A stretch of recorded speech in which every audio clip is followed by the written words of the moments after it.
Nah, ini juga satu hal lagi tentang transisi kepemerintahan dari Jokowi ke Pak Prabowo. Prof, lihatnya seperti apa nanti akan berjalan? Nanti Anda lihat aja, pegang omongan saya. Begitu Jokowi itu nggak jadi presiden, apakah Kaisang akan masih punya wibawa untuk dipandang sebagai seorang ketua umum partai politik? Dari sisi hitung-hitungan anggaran itu misalnya terlalu berat, ya, saya nggak yakin Prabowo akan habis-habisan menggunakan APBN untuk mempercepat pembangunan IKN misalnya kan. Kita punya institusi badan cyber dan sandi negara aja belum punya undang-undang. Jangankan kemudian kita mimpi memiliki suatu angkatan keempat, yaitu angkatan cyber.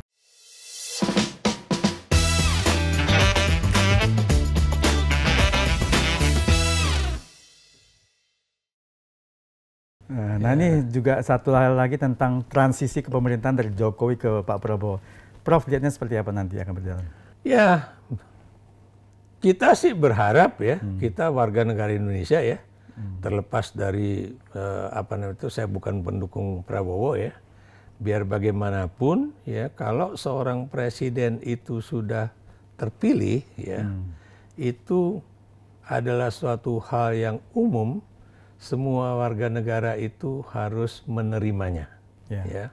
Itu yang disebut dengan dia memiliki legitimasi. Legitimasi itu adalah gabungan antara power, ya, itu dengan feeling. Ya. Anda tahu, perasaan. Ya.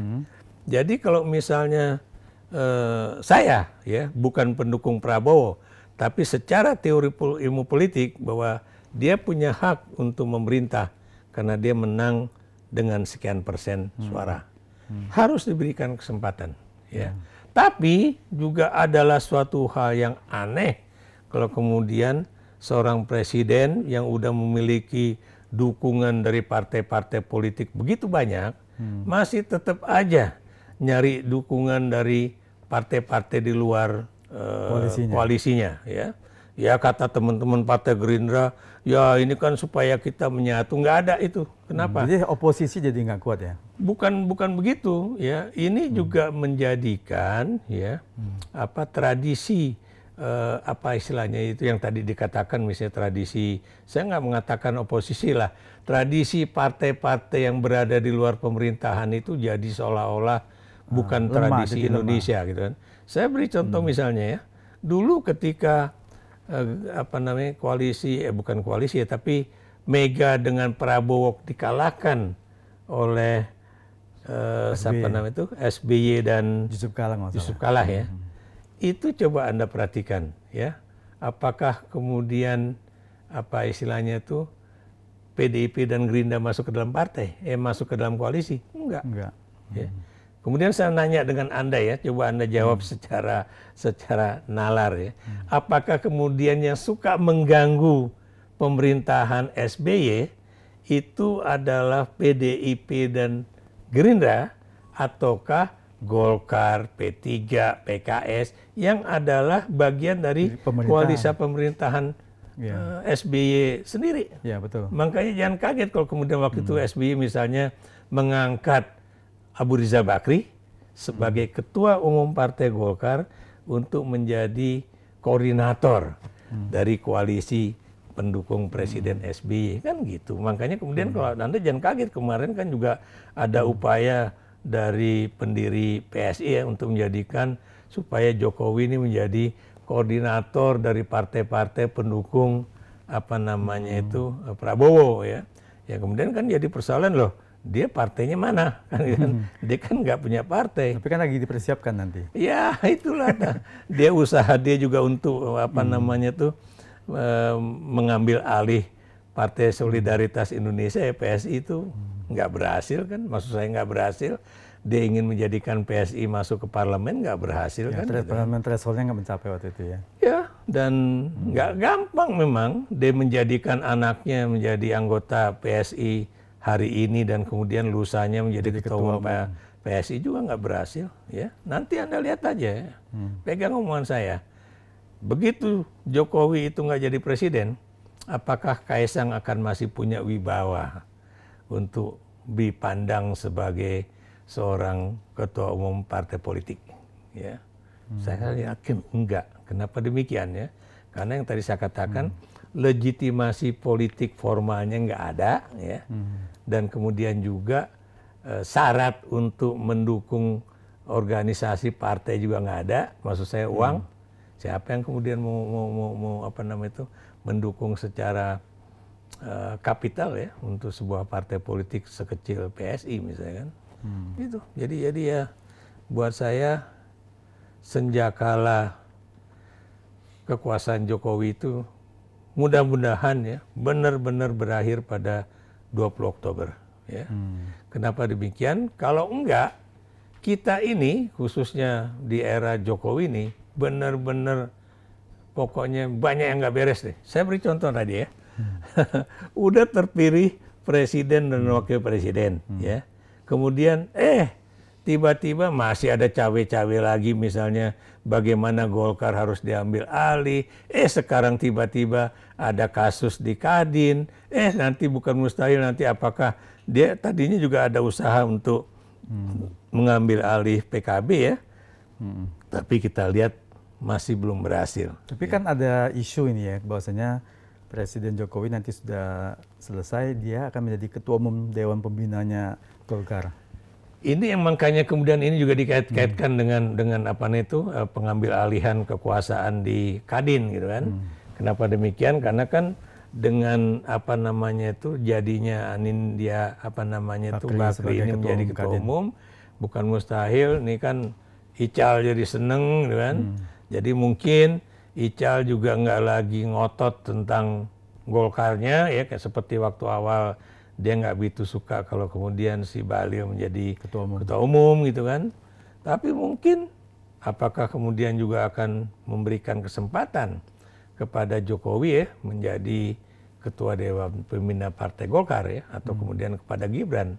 Kalau kepada Jokowi itu pun menurut saya agak aneh. Kenapa agak aneh? Dia nggak pernah menjadi pengurus partai, ya, not even in PDIP, kan? Kemudian bagaimana dia bisa menjadi ketua Dewan Pembina yang adalah di era Soeharto itu adalah identik dengan Presiden Republik Indonesia, ya. Pak Harto kan menjadi ketua Dewan Pembina itu kan ketika dia menjadi Presiden Republik Indonesia, dan kemudian katanya nanti ini ketua Dewan Pembina ini akan memiliki power atau kekuasaan yang akan sama dengan Soeharto pada saat masa lalu. Pertanyaan saya, relakah Golkar akan menyerahkan kekuasaan itu kepada Jokowi? Gitu kan?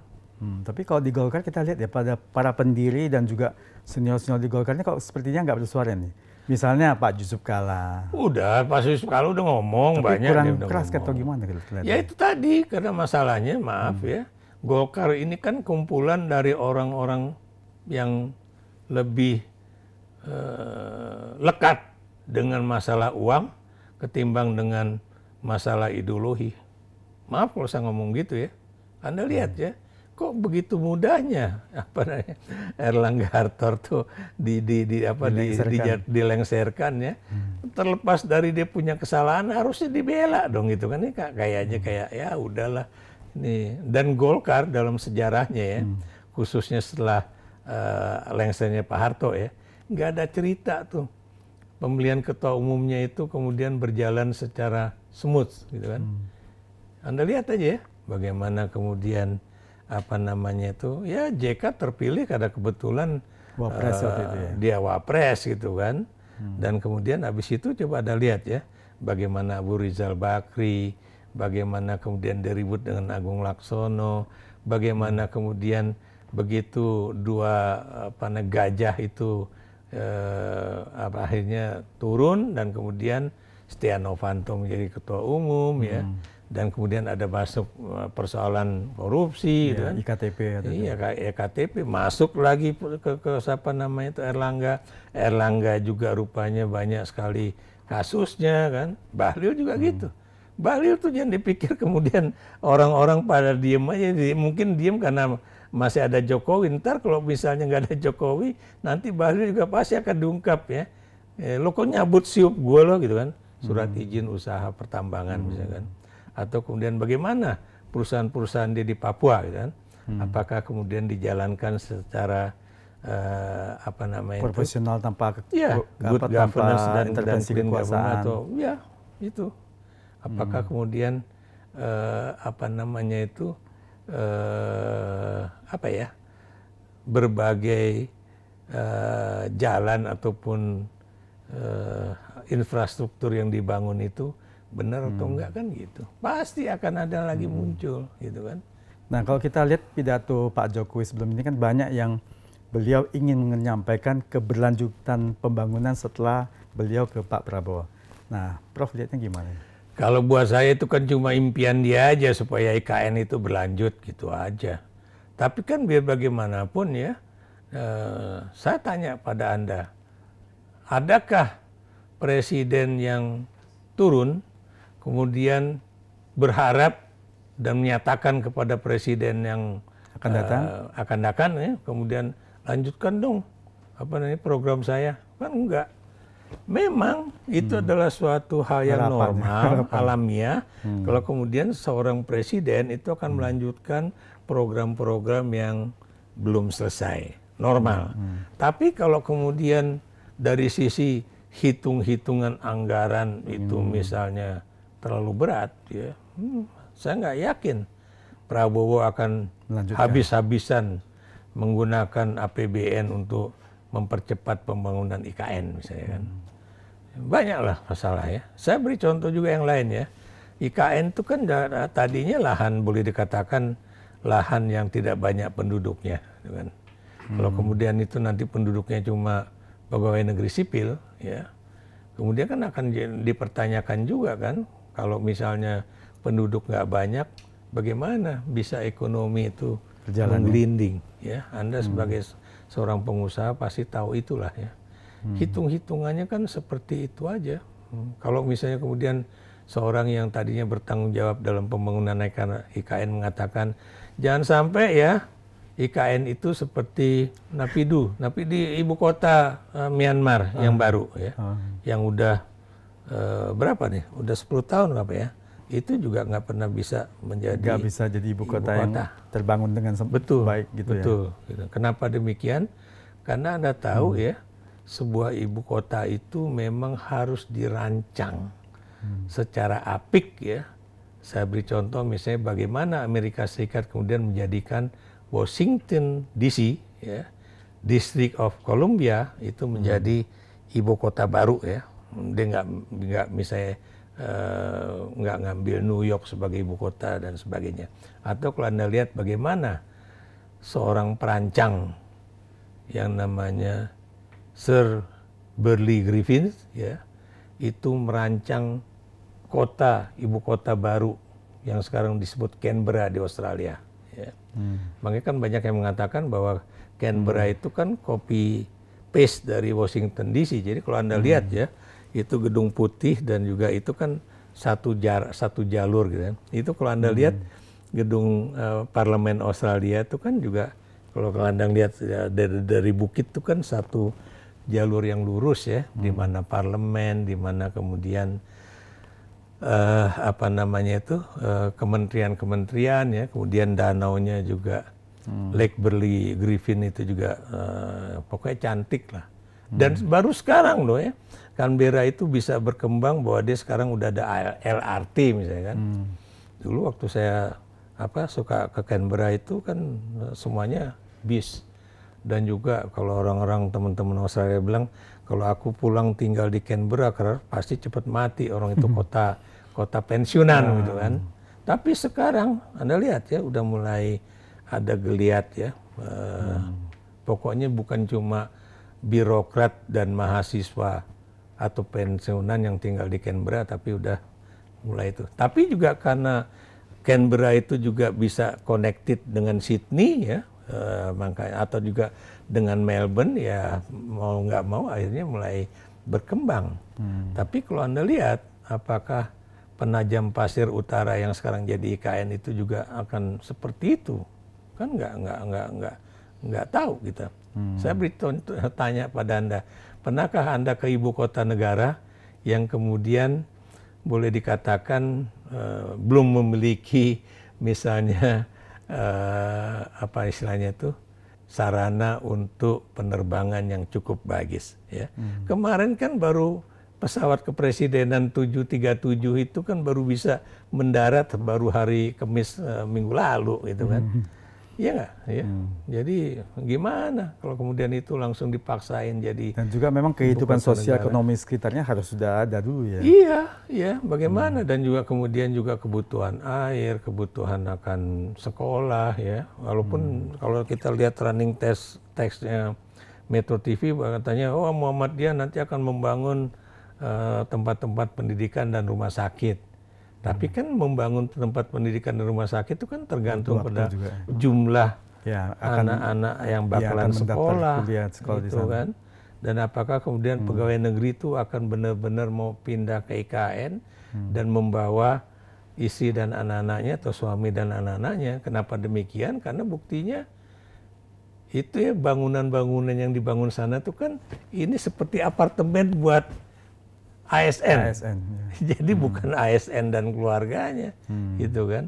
Lalu kalau kemudian dia nggak bawa istri atau nggak bawa pasangan hidup dan anaknya, bagaimana kemudian persekolahan itu akan berkembang secara alamiah, kan begitu. Nah juga kan ada isu lagi ini ya, kan Prof sebagai seorang pengamat politik, Prabowo katanya setelah dilantik ini nanti akan pecah kongsi sama Pak Jokowi. Gimana di pandangan Prof? Ya kalau soal itu sih, kalau buat saya itu alamiah aja.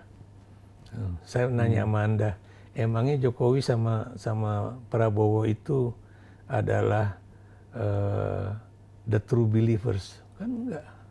Karena politik kan adalah karena kepentingan, bukan karena dia kan dulu adalah apa namanya itu contenders. Ya, mereka itu orang yang bertanding untuk memperoleh jabatan gitu kan sebagai presiden. Bahkan Anda tahu hasil pemilu 2019 itu kan Prabowo yang marah banget, bukan yang kemudian menimbulkan demonstrasi yang juga kemudian menimbulkan ada korban jiwa.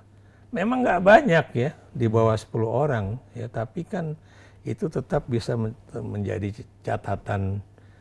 Bahkan Pak Prabowo udah umumkan duluan nih menang. Nah ya itulah ya. Jadi dan saya dicurangin gitu kan.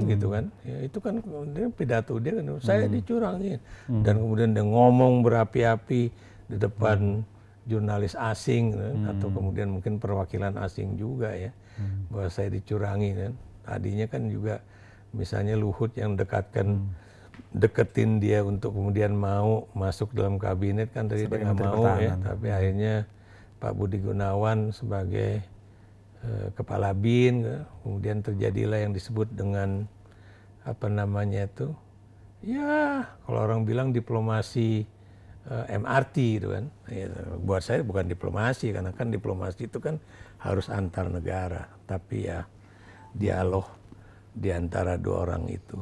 Ya mungkin dibalik di situlah Pak Jokowi berjanji ke Pak Prabowo periode berikutnya Anda. Belum sih. Belum. Saya yakin belum. Cuma kayaknya Jokowi secara pinter dia tahu persis ya orang yang bisa menjadikan anaknya menjadi wakil presiden ya cuma Prabowo. Ya, karena Ganjar nggak mungkin. Kenapa Ganjar nggak mungkin? PDIP pasti menolak gitu kan. Atau kemudian coba Anda lihat ya bagaimana Jokowi itu memang benar-benar men-setting bahwa Gibran menjadi calon wakil presiden ya. Saya beri contoh. Anda lihat ya, dia kan awalnya wah seakan-akan Prabowo sama Ganjar didekatkan ya. Dipertemukan di sawah. Di sawah itu ya. Ya kan? Ya. Itu. Dan pertanyaan saya, memang Jokowi ketua umum Partai Demokrasi Indonesia? Kan bukan. Kok seakan-akan dia bisa mengambil alih posisi apa istilahnya itu hak prerogatif dari ketua umum partai untuk menentukan siapa calon presiden dan wakil presiden ya. Dan kemudian ayo Anda deh siapa nih menjadi orang nomor 1, siapa yang nomor 2? Nggak mungkin. Karena waktu itu mungkin posisi Pak Ganjar itu kan surveinya tinggi, jadi nggak mau ngalah. Jadi begini yang ingin saya katakan adalah nggak mungkin Prabowo menjadi orang nomor 2, sebaliknya juga nggak mungkin Ganjar juga nggak mau jadi orang 2. Tapi bukan kemudian Jokowi itu apa namanya itu dia udah tahu nggak mungkin. Tapi kan gue soal pokoknya gue pertemukan dua orang ini, nggak bisa kan? Nah, udah gitu coba lihat bagaimana permainan dia. Udahlah. Bagaimana tuh Erick Thohir gitu kan? Wah, Erick Thohir, waduh, udah berbagai langkah ya. Apalagi dia pernah menjadi ketua dari waktu Kaisang nikah kan dia yang jadi apa namanya itu ketua organisatoris yang untuk proses pernikahan itu kan gitu kan. Wah, terus kemudian Yusril, wah Yusril juga Anda lihat ya, sengaja. Kenapa sengaja? Karena dia tahu nggak mungkin terjadi, gitu kan. Kalau misalnya si Erick Thohir ya, pasti PAN juga nggak setuju kan gitu ya, atau partai lain juga pasti nggak setuju gitu kan. Dia tahu, ya udah gue diam-diam gue masukin nih, pokoknya persoalan Gibran kendala umur nih beres dulu di MK. Anda lihat kan, ketika Jokowi apa namanya bertandang ke Arab Saudi dan ke Cina, Anda lihat. Apakah kemudian ini ketua-ketua partai yang banyak itu akhirnya selesai dengan sepakat Yusril menjadi calon wakil presiden atau siapa gitu kan? Enggak. Tetap dia nungguin sampai Jokowi mendarat lagi di Halim ataupun di Cengkareng. Kan itu yang terjadi. Makanya Anda tahu ya, itu kan pencalonan Prabowo dengan Gibran itu kan di hari-hari terakhir ya. Apa namanya tuh pendaftaran calon presiden dan wakil presiden kan gitu. Ya, karena memang menunggu putusan MK waktu itu. Nah iya, makanya. Jadi itulah yang terjadi. Jadi dia tahu, ya gue udah pokoknya, lihat deh gue udah berusaha loh. Ya artinya saya udah berusaha loh. Prabowo sama Ganjar nggak mau gitu kan, nggak bisa kan. Saya udah berusaha loh, Pak Erik gitu, atau kemudian Yusril atau siapalah yang waktu itu juga pengen, ternyata nggak bisa kan, nah, gitu.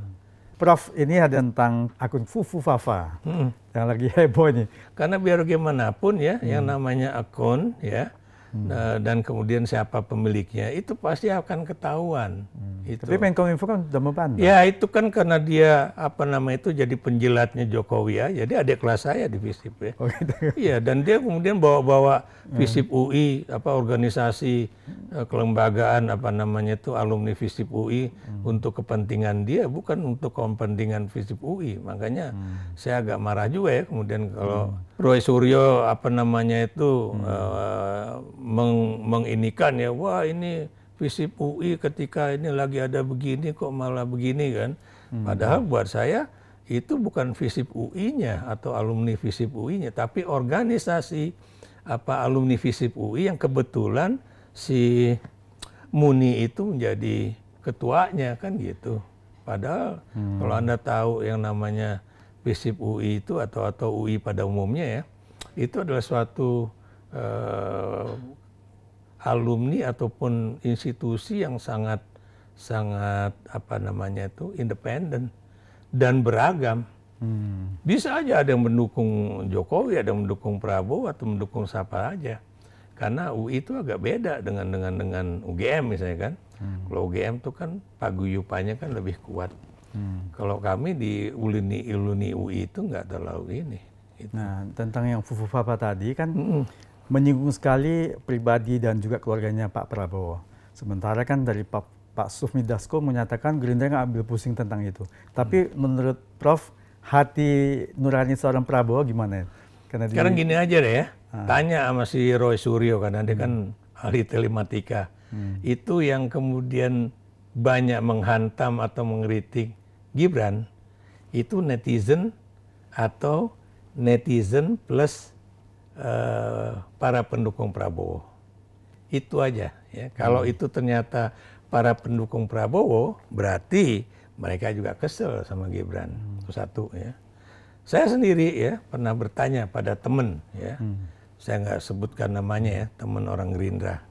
Itu kan kebetulan waktu itu kami akan manggung di Metro TV. Lo ini kan lo tahu kan soal ini, kasus ini. Alah, Dia bilang, Mas, itu kan kejadian pada masa lalu ketika antara Jokowi dengan Prabowo itu memang lagi berhadap-hadapan.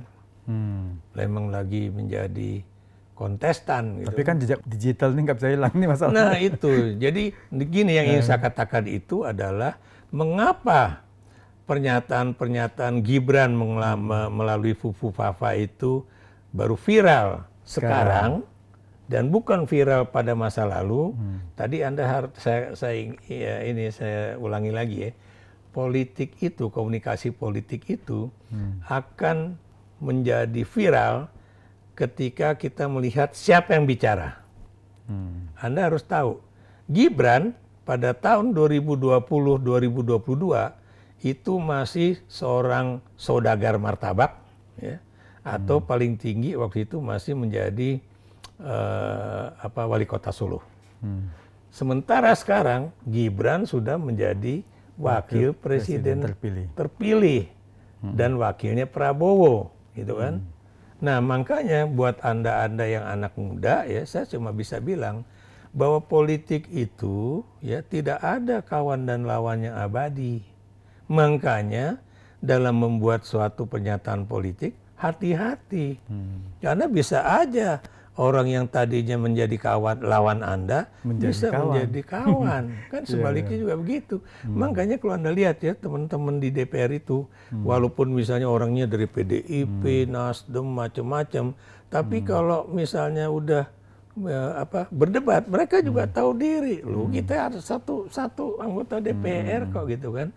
Paling kita berdebat dalam artian pemikiran atau pandangan, tapi bukan kemudian secara hati. Setelah itu yang ngopi-ngopi lagi ya, berteman juga. Itu yang harus diingat ya. Nah kemudian juga ya, kalau bikin pernyataan, boleh-boleh aja bebas kayak saya membuat pernyataan politik ya. Tapi apakah kemudian saya menggunakan bahasa-bahasa yang tidak layak bagi seorang pengamat politik untuk dan juga jangan menyerang pribadi harusnya. Betul, ya. Jadi nggak usah jadi persoalan pribadi. Kalau Anda tahu kan di Inggris, di Amerika itu terus terang ya, persoalan moral itu masih dipegang banget gitu kan. Kalau di Australia enggak ya, misalnya perdana menterinya misalnya mau begini mau begitu terserah gitu kan. Itu urusan pribadi dia, tapi asal jangan dia korupsi atau bagaimana lah gitu.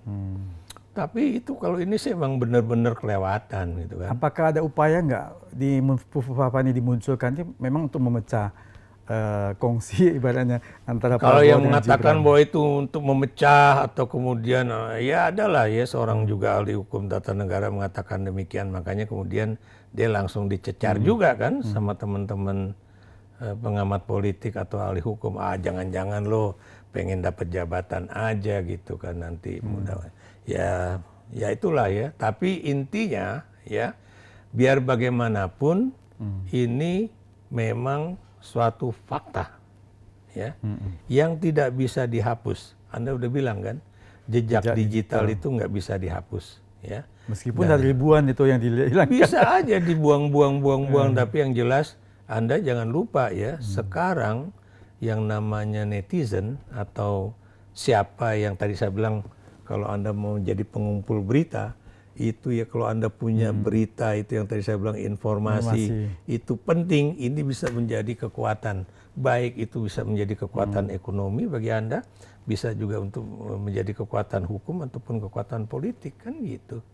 Jadi nggak usah bicara mengenai bahwa wah nanti gimana untuk memecah, gimana nggak memecah. Memang itu bukan satu kesatuan karena mereka bukan lahir dari sebuah ibu kandung ideologi yang sama atau bukan dari anak kandung dari sebuah partai politik yang sama atau misalnya hubungan antara keluarganya juga dulu emang dari dulu ya sering berkonflik kan itu aja.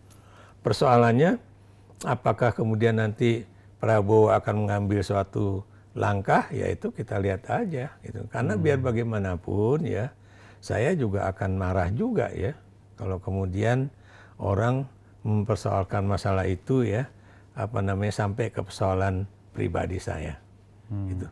Tapi ada kemungkinan nggak Prof. Ikrar melihat nanti Prabowo akan memberikan tugas yang mungkin hanya sedikit kepada Gibran? Atau bahkan nggak sama sekali, cuman ya hanya sekedar aja wapres? Kata kuncinya adalah yang namanya wapres itu bukanlah jabatan yang penting. Dia hanyalah ban serep ketika presiden membutuhkan dia untuk kemudian mengambil alih tugas presiden dalam hal-hal yang tertentu. Dan itu juga diucapkan oleh Kiai Haji Mahfud Ma'ruf Amin ya, kepada Gibran.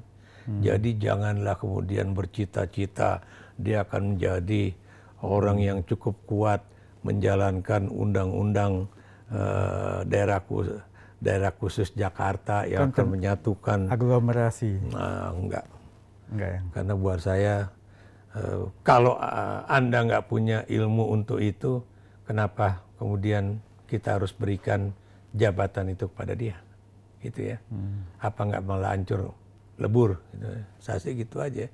Jadi jadikanlah sesuatu yang jabatan itu ya, seperti kata dalam bidang administrasi ya, please put the right man on the right place. Prof. Ikrar, ini kan tentang nanti kepemimpinan Prabowo yang latar belakang beliau kan militer. Nah, seorang Profesor Ikrar melihatnya ini gimana nanti komposisi antara militer dengan kepolisian ke depannya ini? Ya, ini memang problematik. Khususnya ke jabatan politis nanti. Ya, maksud saya gini loh. Saya bersyukur ya bahwa revisi Undang-Undang TNI Polri itu tidak dibahas pada periode DPR yang sekarang gitu kan. Kenapa demikian? Ini juga suatu sangat complicated gitu ya.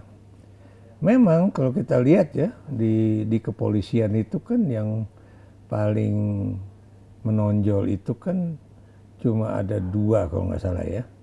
Selain persoalan apa istilahnya itu usia dan sebagainya. Itu adalah misalnya peran polisi dalam bidang apa istilahnya itu bahwa dia dalam bidang cyber ya. Dalam bidang cyber, kemudian yang satunya kalau nggak salah yang terkait dalam ketika polisi itu melakukan satu penyidikan kalau nggak salah ya. Nah, kenapa itu apa namanya bisa menimbulkan suatu problematik ya?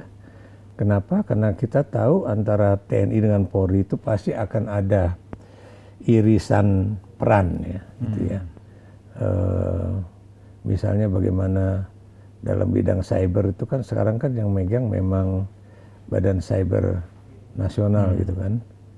Dan kita tahu problematik yang ada di dalam persoalan cyber itu adalah bahwa apa istilahnya nih lembaga cyber dan sandi negara itu kan memang tidak memiliki satu otoritas ya. Dia belum di bawah sebuah undang-undang, belum diatur dalam undang-undang ya. Dan karena itu kan apa namanya itu mereka juga sulit untuk melakukan suatu tindakan apapun ya, ketika kemudian belum ada undang-undang yang mengaturnya. Itu kan masih masalah kepres lah gitu ya. Dan perpres. Nah, apa namanya ini yang kemudian menjadikan bagaimana kita bisa melakukan satu tindakan ya ketika sebuah peristiwa terjadi.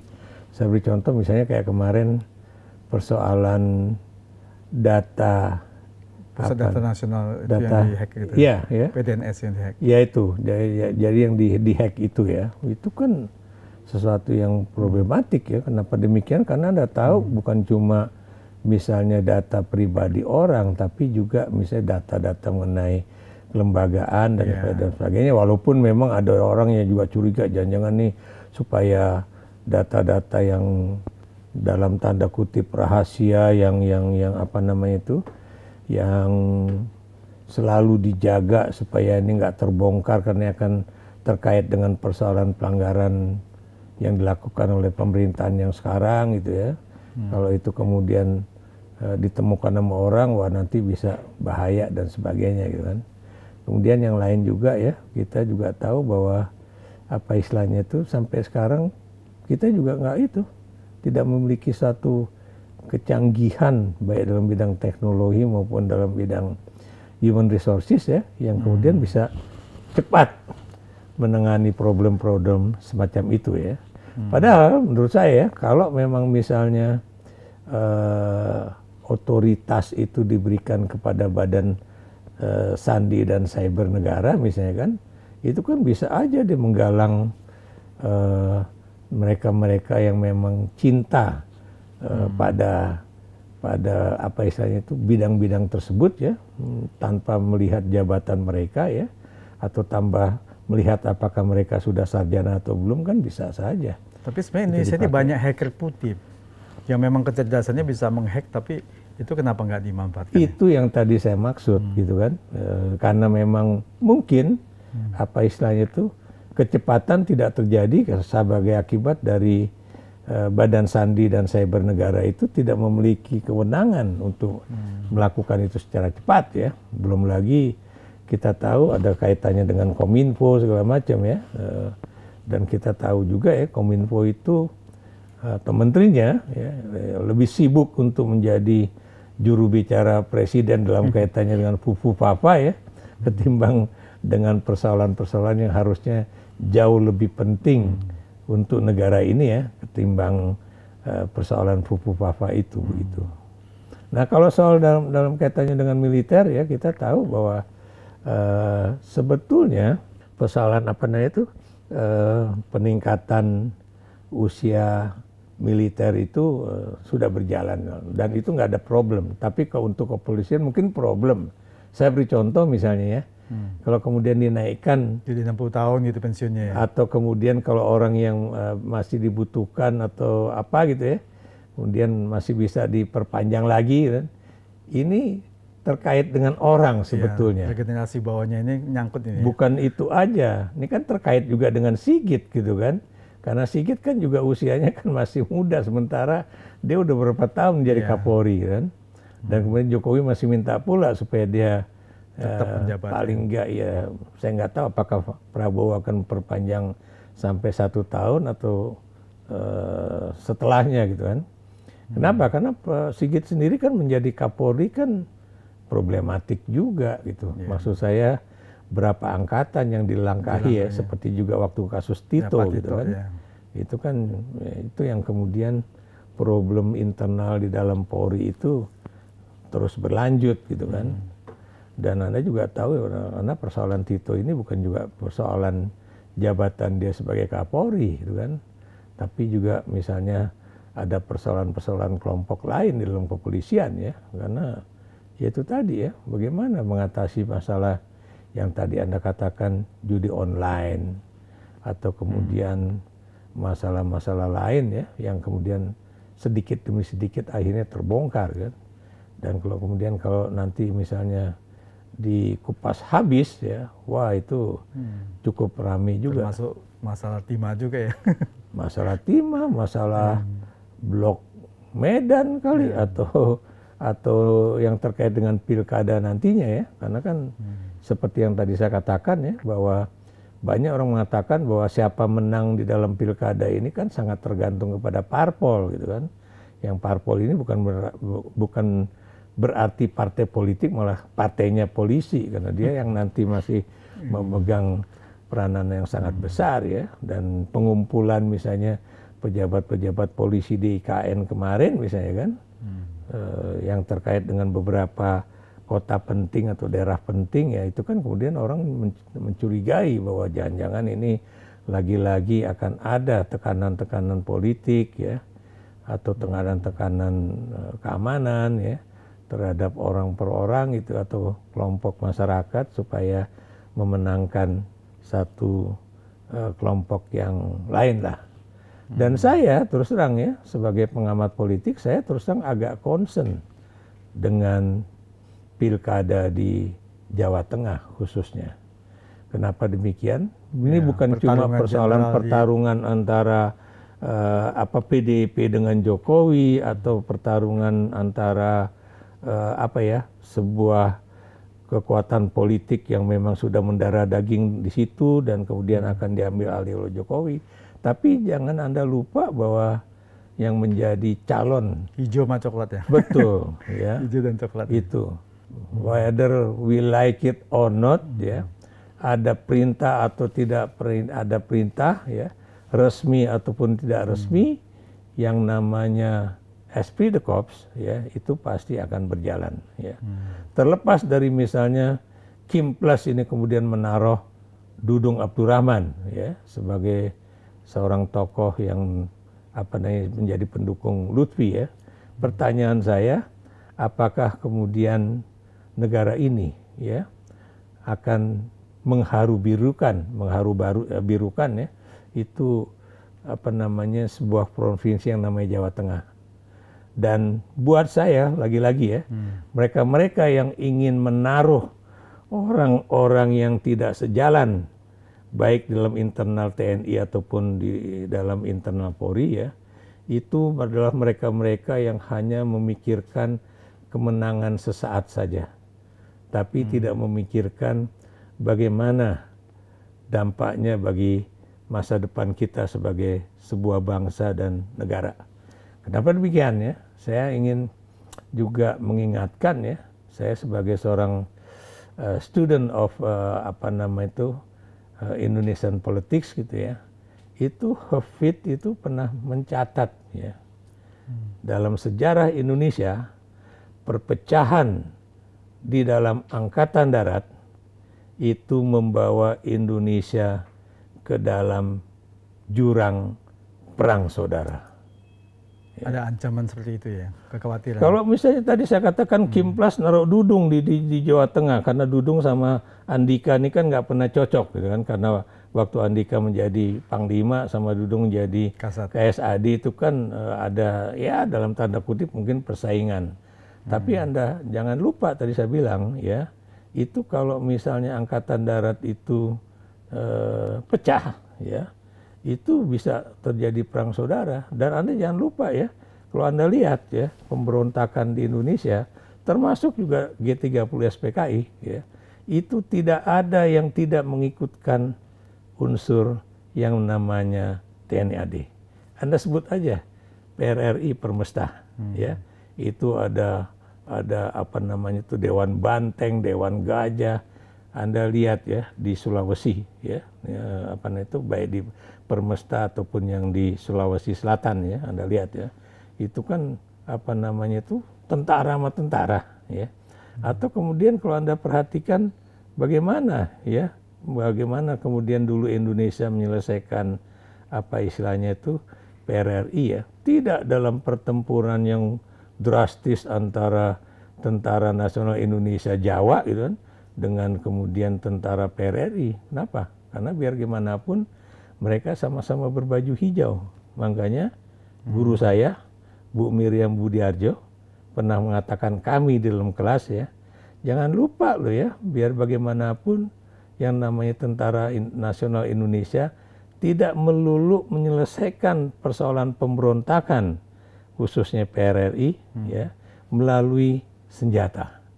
Kenapa demikian? Karena ketika misalnya Tentara Nasional Indonesia itu mau masuk ke Teluk Bayur, tidak sebutir peluru pun berdentum dari senapan tentara PRRI. Apa artinya? Kayaknya mereka sudah ada satu kesepakatan bahwa jangan bertempur. Kalau Anda nggak percaya, Anda interview aja Pak Trisutrisno lah, yang adalah tentara Jawa yang waktu itu juga mempunyai ibu angkat orang Minang pada saat beliau juga bertugas di Padang atau Sumatera Barat pada saat itu misalnya, kan. Atau kalau Anda lihat, ya, bagaimana penyelesaian masalah-masalah yang tadi saya katakan Permesta misalnya, kan. Orang-orang yang melakukan itu kan nggak kemudian diadili dan masuk penjara, kan nggak. Penyelesaiannya banyak, misalnya kayak beberapa perwira tinggi yang berasal dari Permesta malah jadi pengusaha, dibiayai dan sebagainya. Yang penyelesaian yang memang agak tragis, ya, yaitu adalah cuma PRRI, ya, cuma G30 SPKI aja. Karena itu memang persoalan ideologis, gitu kan. Tapi kalau persoalan yang lain-lain ya, termasuk juga dalam kaitannya dengan Kartosuwiryo misalnya kan, itu kan juga tidak habis-habisan, itu kan masih ada satu dasar ya bahwa bagaimana supaya pokoknya Indonesia nih nggak hancur lah, gitu kan. Dan jangan lupa ya pemberontakan di Indonesia kecuali Aceh ya dan Papua itu dulu ya pemberontakan daerah itu bukan ingin melepaskan diri dari Indonesia, tapi cuma bagaimana mereka itu jangan sampai Indonesia ini misalnya ya dikuasai oleh PKI atau bagaimana ya. Makanya semuanya kalau Anda lihat ya, PRRI, Pemerintahan Revolusioner Republik Indonesia ya. Kemudian DITI, Darul Islam Tentara Islam Indonesia. Jadi tetap Indonesia. Tetap ada Indonesianya. Kecuali kalau waktu itu Gerakan Aceh Merdeka atau Organisasi Papua Merdeka misalnya gitu. Jadi itulah yang makanya kenapa belajar sejarah itu penting. Tapi kalau Jokowi sendiri nggak pernah baca soal sejarah itu, apalagi Gibran gitu kan, ya gimana kemudian dia bisa tahu bagaimana kita menata Indonesia ke dalam suatu situasi yang jauh lebih baik dari sekarang. Gitu. Nah, tadi kembali ke jabatan politis yang kedepannya, prediksi Prof. Ikrar gimana? Karena Prabowo kan latar belakang militer. Sementara jabatan politis sekarang ini kan banyak diambil oleh polisi misalnya.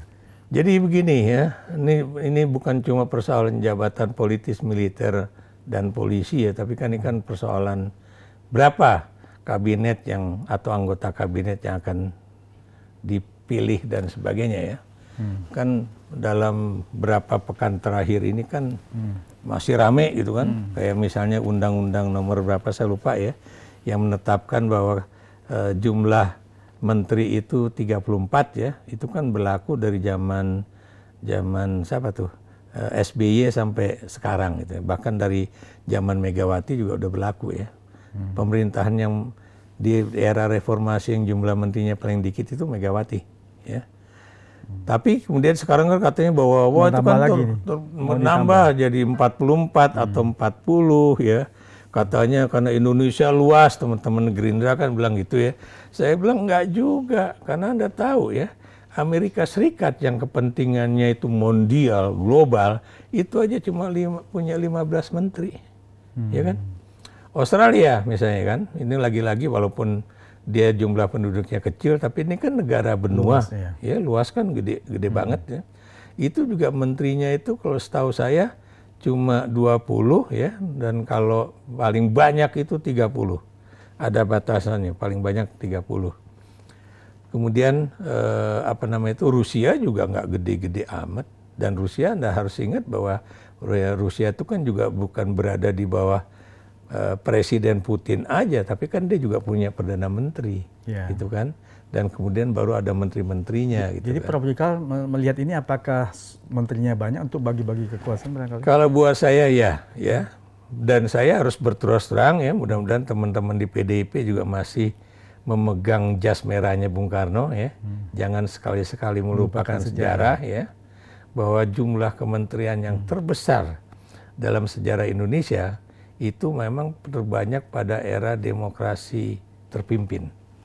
Ketika Bung Karno kemudian membubarkan Konstituante dengan dekret 5 Juli 59 ya, atau diawali dengan dibubarkannya kabinet Ali Sastro Amijo yang kedua ya, tahun 57.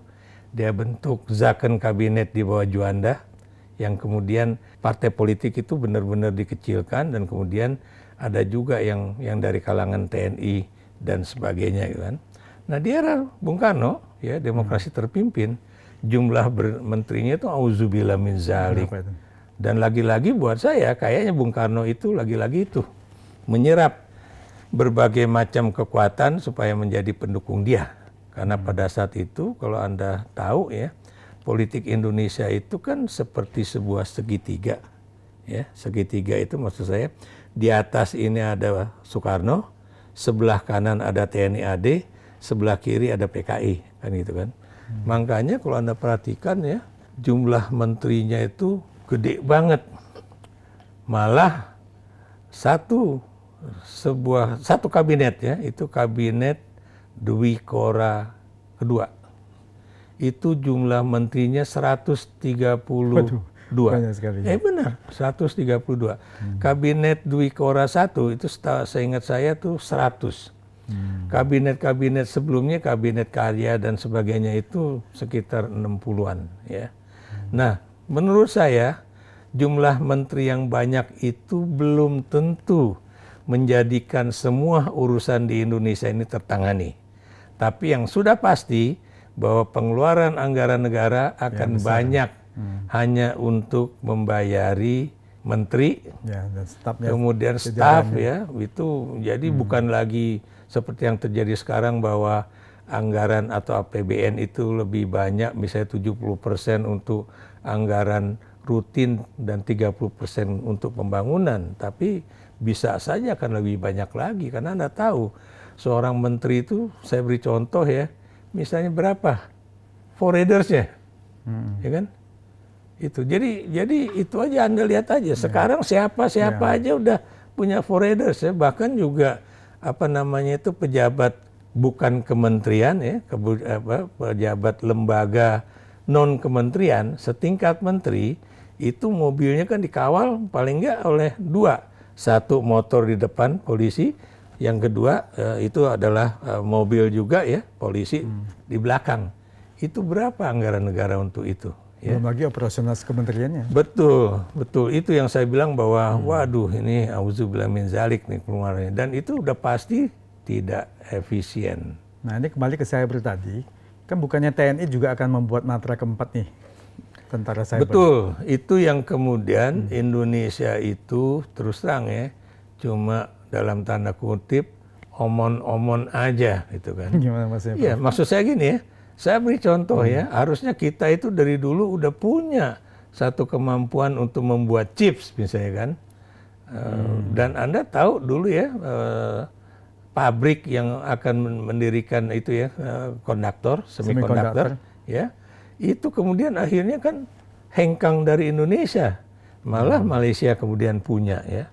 Dan kemudian Anda juga tahu ya, Elon Musk ya, kenapa nggak jadi menawarkan investasi di Indonesia, karena dia tahu Indonesia kotor banget gitu loh. Maksud saya, Anda nggak usah bilang lah, atau yang namanya Luhut Binsar Panjaitan tuh nggak usah ngomong lah green economy.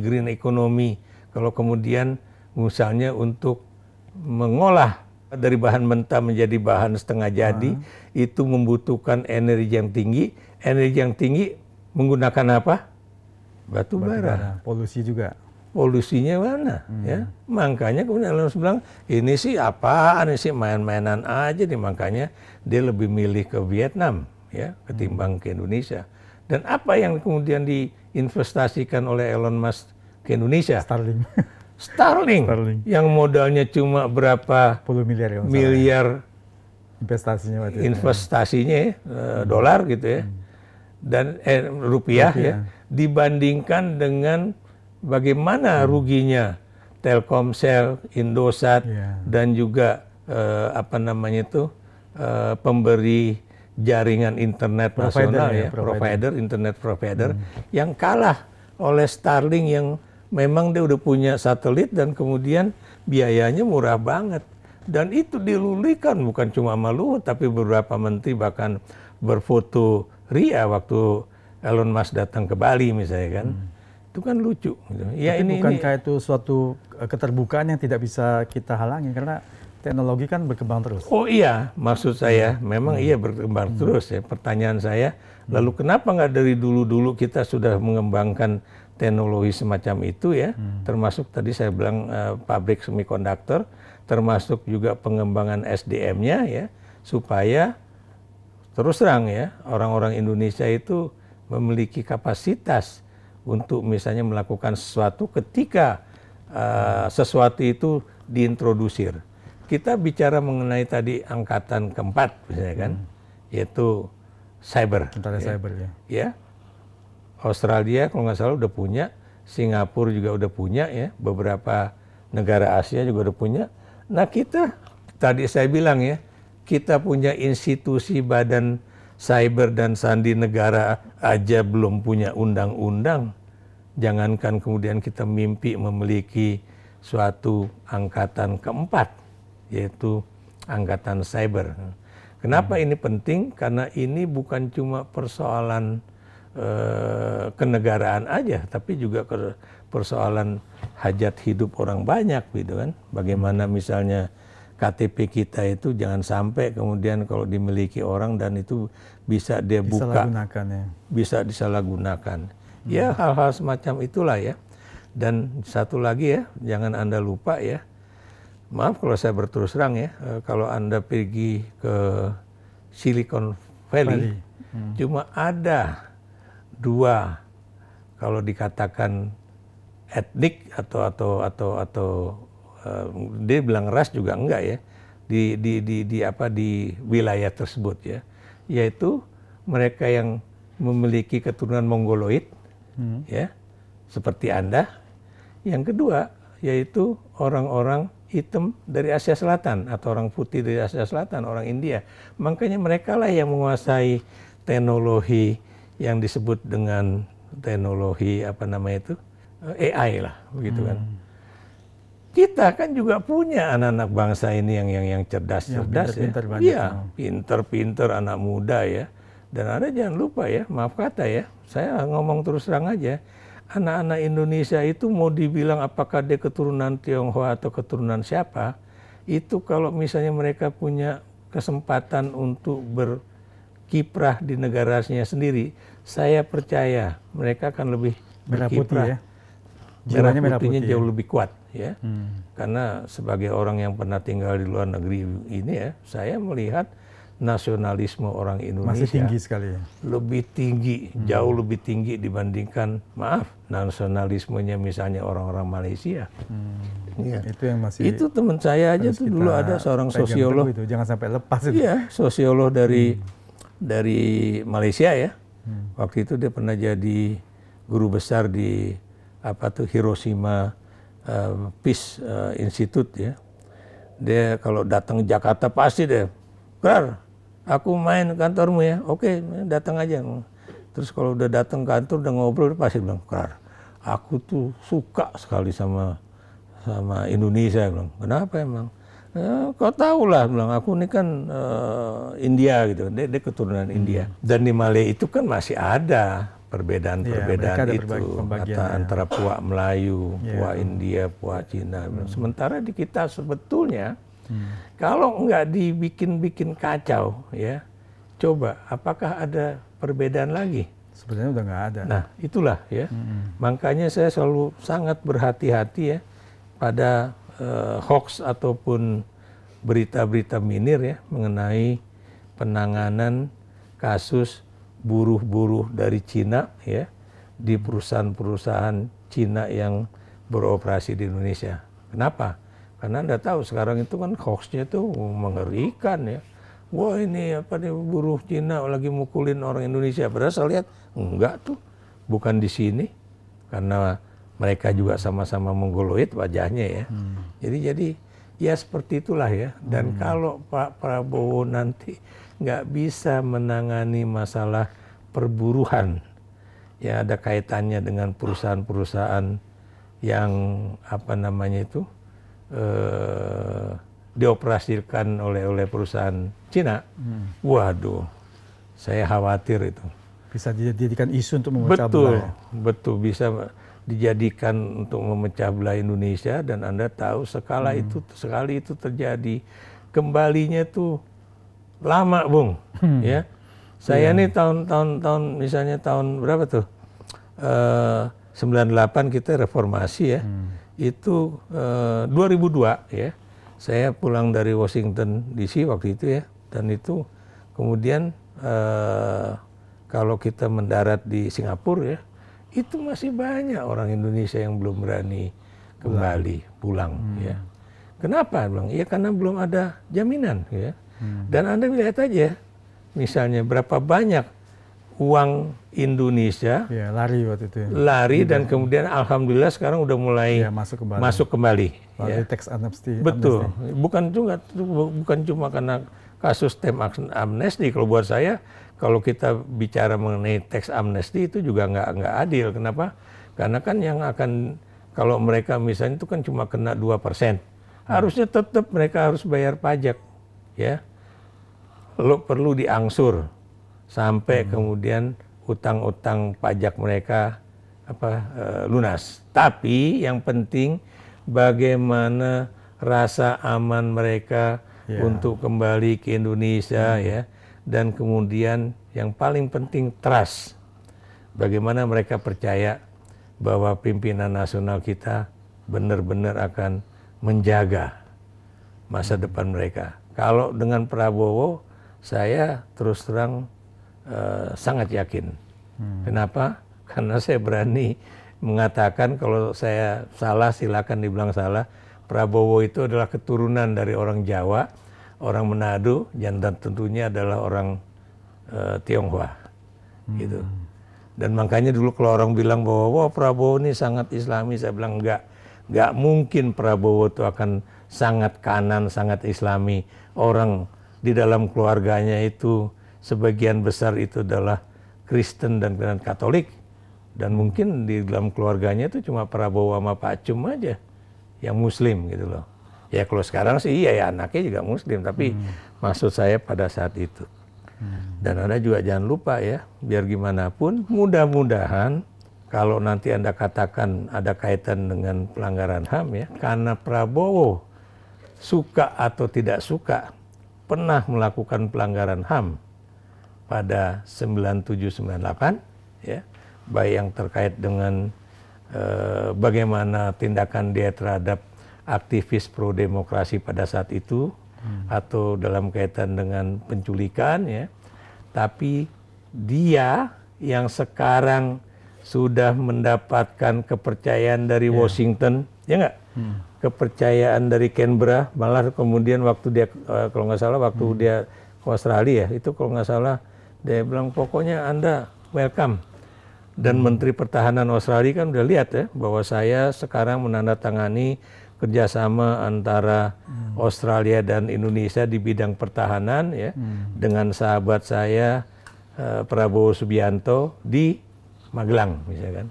Apa artinya itu ya? Itu berarti Prabowo tuh nggak seperti nasib Sutioso waktu berkunjung ke Australia gitu kan, yang sampai di hotelnya betul ya.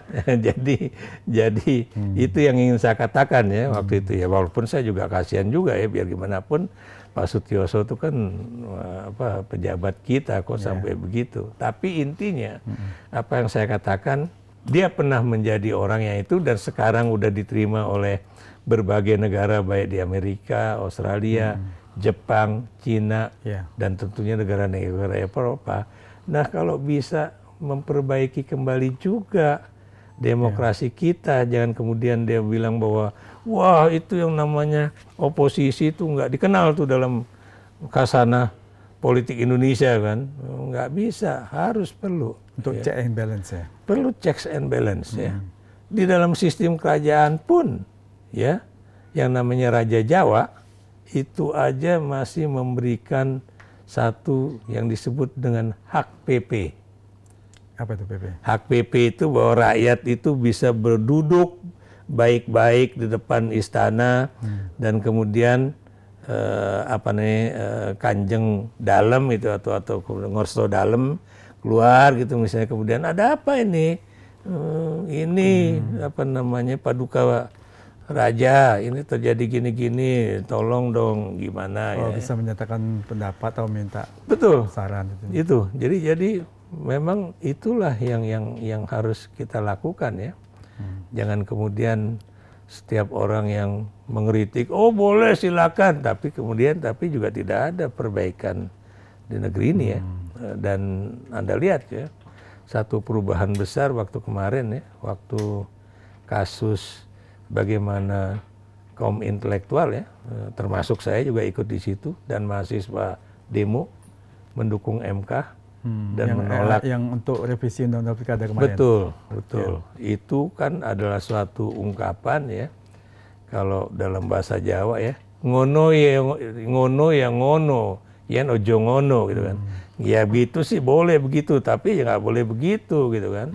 Iya, bahwa kita udah belajar kemarin loh dengan apa namanya putusan MK nomor 90. You jangan main-main lagi dengan putusan MK nomor 70 dan 60 gitu kan. Karena ini adalah putusan yang final and legally binding. Jangan kemudian lo main-main dengan apa membuat revisi undang-undang pilkada ya. Dan Anda tahu itu kan cepat sekali. Cuma dalam waktu dari jam 10 pagi sampai berapa malam ya, cuma berapa jam, nantang dia ya. Bener, nantang. Iya sama juga sekarang kalau Jokowi misalnya tetap nantang, karena kan ada isu juga nih bahwa PKPU itu emangnya udah ada keras, belum tentu. Coba kita lihat bener nggak ada hitam di atas putih bahwa PKPU itu udah dibuat, bahwa cuma kalau saya lihat bahwa apa pencalonan calon gubernur, calon segala macam itu udah diajukan ya, dan kemudian Gibran Kaisang sendiri tampaknya tidak akan maju ya, jadi kampanye nggak ada lagi upaya untuk mengubah atau merevisi undang-undang tentang pilkada itu. Jadi, dan juga waktunya juga udah mepet kok. Betul. Jadi itu tadinya bukan itu. Tadinya yang paling takut tuh kan kalau kemudian DPR tiba-tiba mengubah jadwal pilkada, dimundurin ya sampai misalnya akhir Desember. Kenapa demikian? Karena kan Kaisang kan lahir akhir Desember, dengan demikian cukup umurnya 30 tahun. Tapi kalau saya lihat dari pendaftaran udah berlangsung, kayaknya tidak mungkin atau highly unlikely lah. Tapi Anda tahu politik Indonesia, walaupun kita bilang nggak mungkin, siapa yang kemudian dulu berpikir bahwa nggak mungkin Jokowi mengajukan anak-anaknya menjadi pejabat gitu?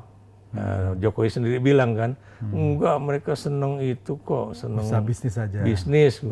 Tapi ya itu tadi ya, sekali kita ngomong gitu, tapi buktinya terjadi juga. Ya, nah ini juga tentang satu lagi, Freedom House ini kan menyebut indeks demokrasi Indonesia ini turun dari 62 poin ke 53 poin pada tahun 2019 ke 2023. Nah, apakah Prof. Ikra bisa melihat di pemerintahan Prabowo akan ke depan itu bisa mengalami perbaikan? Itu ya, lagi-lagi ya, Prabowo bisa aja memperbaiki iklim demokrasi di Indonesia yang udah dirusak habis-habisan sama Jokowi. Ya. Bagaimana caranya? Udahlah, nggak usah bermimpi untuk kemudian menjadikan semua partai politik itu berada di belakang dia. Atau menjadikan semua partai politik itu adalah bagian dari pendukung pemerintah. Kenapa? Karena nggak mungkin terjadi ya di sebuah negara itu bahwa untuk mempercepat proses pengambilan keputusan ya, itu makanya atau supaya lebih efisien, makanya sebaiknya tidak perlu ada oposisi. Padahal Anda tahu ya, saya beri contoh. Apakah kemudian di Australia itu pengambilan keputusannya juga selalu bertele-tele? Kan enggak, ya. Maksud saya, apa istilahnya, yang penting kalau apa yang Anda kemukakan itu masuk akal, pasti akan didukung diterima oleh kelompok oposisi dan kemudian menjadi apa yang disebut dengan bipartisanship, ya. Jadi dua kubu, baik itu kubu pemerintah maupun oposisi, sama-sama mendukung sebuah kebijakan yang misalnya diusulkan oleh parlemen ataupun pemerintah ataupun perdana menteri ataupun menteri. Itulah demokrasi yang memang terjadi. Jadi nggak perlu memaksa terjadinya sebuah apa istilahnya itu, koalisi semuanya gemuk ya. Koalisi gemuk ya, yang di eranya SBY itu kalau nggak salah sekitar 60-70% ya, di eranya Jokowi itu kalau nggak salah udah 70-an hampir 80% ya. Dan kemudian mau dibikin 100% nggak mungkin. Dan nggak perlu juga 100%. Dan nggak perlu. Yang penting sudah mayoritas ya. Iya, bukan itu aja. Kalau memang itu kebijakan itu penting dan dibutuhkan, saya yakin semua partai politik apapun warnanya pasti mendukung. Bersedia mendukung. Itu yang disebut dengan yang saya katakan tadi bipartisanship atau bipartisanship ya, antara eksekutif dan legislatif atau antara mereka yang ada di pemerintahan dan di oposisi untuk sama-sama menyatukan langkah atau menerima kebijakan itu. Jadi Prof. Ikral melihat pemerintahan Prabowo ke depan ini bisa menaikkan indeks demokrasi Indonesia. Itu tadi ya, asalkan misalnya ya udah berikan lagi kebebasan orang untuk berbicara.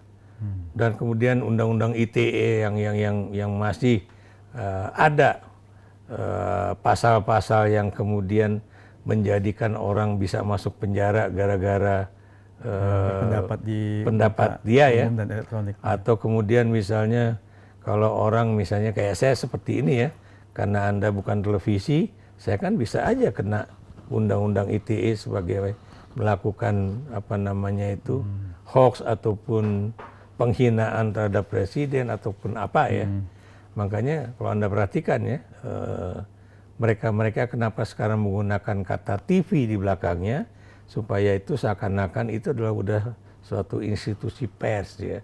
Misalnya kalau saya misalnya ngomong di Metro TV, di Kompas TV ataupun di Nusantara TV atau dimanapun ya, selama saya ngomongnya adalah di sebuah lembaga penyiaran, selama itu pula saya nggak akan kena undang-undang ITE karena memang itu udah jadi konsumsi publik yang memang dijamin dalam undang-undang penyiaran ataupun undang-undang mengenai pokok pers lah begitu. Nah ini karena keterbatasan waktu ini, Prof kan dari bawah juga naik. Gimana menjadi sukses ini bisa berbagi sedikit supaya generasi muda kita ini juga bisa mencontoh dan menjadi sukses. Ya, sebetulnya kalimat yang kalau saya diminta untuk ngajar-ngajar di SD dulu ya, dalam Indonesia mengajar ya, saya cuma katakan pada anak SD, jangan pernah berhenti bermimpi, atau Anda harus punya impian yang boleh dikatakan setinggi langit ya. Dan saya katakan ya bahwa saya juga dulu punya impian. Saya beri contoh ya, kalau ngelihat misalnya saya dulu kan tinggal sama paman saya, lihat dia di gantungan lemarinya tuh ada baju Hawaii gitu kan, pengen banget saya misalnya ke Honolulu gitu kan. Ternyata sampai detik ini ya saya kalau nggak salah 6 kali ke Honolulu gitu kan. Dan saya mudah-mudahan lagi-lagi saya masih punya impian supaya anak-anak saya yang belum pernah ke Hawaii dan belum pernah ke Hiroshima ya, saya juga belum ke Nagasaki, paling enggak mereka juga akan mengunjungi 2 kota itu ya, Honolulu dan Hiroshima, supaya mereka tahu ya kapan perang Pasifik dimulai, terjadi serangan ke Pearl Harbor atau Pelabuhan Mutiara ya. Dan Anda tahu itu kan terjadi pada pagi kalau nggak salah saat orang-orang mau ke gereja gitu kan. Dan kemudian orang-orang nggak nyangka bahwa itu adalah tentara udara Jepang gitu kan. Dan kemudian saya juga kalau bisa ngajak mereka ke Hiroshima untuk melihat di Atomic Bomb Dome ya, supaya ngelihat ya. Sampai sekarang itu masih ada museumnya ya. Dan Anda jangan lupa loh, itu bom itu nggak meledak di tanah, meledak di udara, makanya mengapa korbannya banyak ya. Dan Anda tahu ya bahwa bom itu dijatuhkan padahal Hiroshima itu bukan cuma kota untuk orang Jepang, tapi kota untuk orang internasional kan tidak sedikit. Orang-orang dari Amerika atau negara lain juga yang kemudian ikut korban juga. Jadi korban juga karena mereka sedang berada di kota itu. Jadi itulah ya mengapa jangan sampailah terjadi perang nuklir, karena nuklir itu jauh lebih dahsyat. dibandingkan atom. Oh iya, pasti. Ya, Kita jadi harapkan itu, begitulah, ya. jangan sampai ada perang lagi ke depannya. Itu sangat menyengsarakan. Ya. Dan yang jadi korban itu bukan cuma manusia, tapi juga alam. Ya. Alam juga rusak. Ya. Terima kasih Prof. Ya, atas sama-sama. waktunya dan juga berbagi pengalaman buat pemirsa Short On. Ya. Makasih.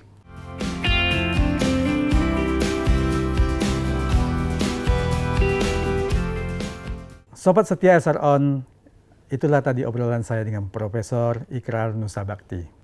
Semoga sharing pengalaman beliau itu bisa menjadikan Indonesia menjadi lebih baik lagi ke depannya untuk menyongsong Indonesia Emas 2045. Dan ingatlah, generasi muda jangan lupa bermimpi.